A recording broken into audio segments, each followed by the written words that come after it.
G'day folks, Tony, Tim and Brett, good to have your company for today's Money Minute. Now the perennial question is, how much money do I need to retire? Now there is some great research out there on this particular topic, but importantly, it is not homogenous. Every individual is a little bit different. So let's start with you, Tim. Let's talk about the research. What does the research suggest someone needs to have saved for a comfortable retirement? Yeah, there's a ASFA standard that's easily available on the internet. And they've come up with some figures, and they've been updating it for quite a long time now. And at the moment, their numbers are showing that for a comfortable retirement, a couple aged about 65 need just shy of $64,000 a year in the hand to provide the services and goods that they would want. So top level health insurance, fast internet, reasonable car insurance, overseas trip maybe once every 5-6 years, domestic trip every year, those sorts of things. The numbers for a single person under that same sort of standard, just shy of $45,000 per year. And that's what they've done in terms of just surveying a large population. But of course, every client is different. Obviously, we have clients that would want a lot more than that every single year. So it's really just working out, okay, what is your needs, the client's needs, cost of living, other issues that they might want to have money aside for, and then working out, okay, how much do we need to actually fund that over their life expectancy? And of course, life expectancy is getting longer every year. Absolutely.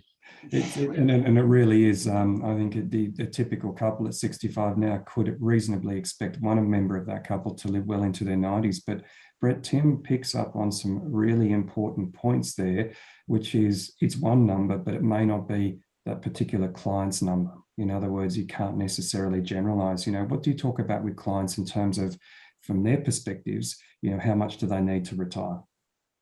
Yeah, look, it's how long is a piece of string? I always say, well, how much does a car cost? Or how much does a new house cost? There's a number of factors in there, and where you live, whether it's in Sydney or South Australia or Queensland, those sorts of things. It really does come down to that. And we don't go to a restaurant and say to the waiter, well, there's a feed me menu, I suppose, but we don't generally say, look, what do you think we should have today?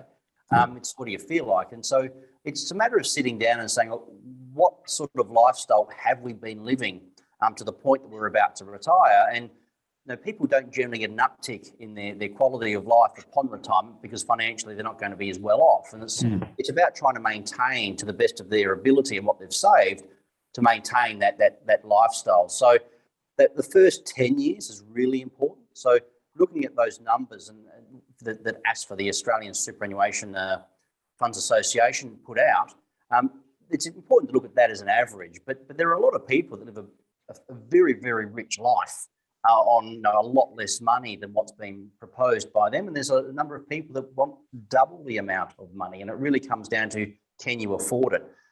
Whatever you've got saved, is it the 20 times or the 5%, that type of stuff.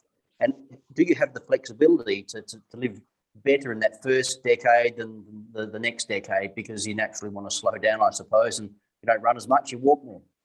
Yeah, definitely. So some really good points there about individualizing it. And Tim, back to you, just in terms of some of the detail, I suppose, what does the research indicate someone should have saved at the point of retirement in order to live that comfortable retirement? Yeah, that's for numbers were about 650,000, I think it was. Yes, give or take. So that's obviously at an pension age we're talking about. Will then potentially include some Centrelink benefits in the mix as well to supplement their investment income. And for a single person, more like about 540, I think it was. Yeah, about 540 or so. Definitely. So they're the sort of base sort of numbers to provide that income. Also, I think the trick is with retirement planning and income planning is how you generate that income and deal with risk and volatility along the way. Because you don't want to be subject to the vagaries of markets affecting your income every single year. So there's two parts to it. There's how much you need, and then how we actually generate that income. That's a really important point, isn't it, Tim? I'll just pick up on that. It's what we refer to technically as sequencing risk. That's right. It can have a massive bearing on someone's retirement if in the first 2 years of retirement, for instance, the investment market's fall in a heap, it can really have a tremendous bearing on their ability to recover, can't it? Very, very much so. And we've always used a system, I suppose, way back in the Retire Invest days and RI Advice days, of a bucketing approach. And just found it, even though you look at the cash returns, which is next to nothing, and the low risk, so the conservative assets returns are very low returning, but I always have this attitude that every asset has a job. Yeah. And sometimes cash's job is just to be there for emergencies, be it in your bank account or be it in your account-based pension. And the same thing with conservative assets. They're just there to do a job and just hold the line when markets get very volatile. At the moment, the markets have done quite well. They're sitting on quite a high in terms of the equity markets and obviously property markets, but things will change. So we sort of make sure that clients aren't subject to the vagaries of markets affecting their income. They affect their capital, but not their income.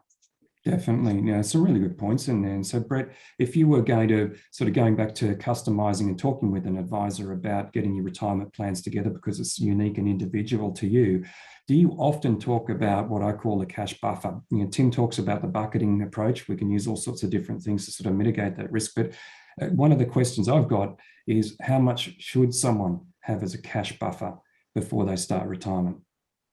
Yeah, it's a very good point that Tim raises, and the cash bucket is a very important strategy.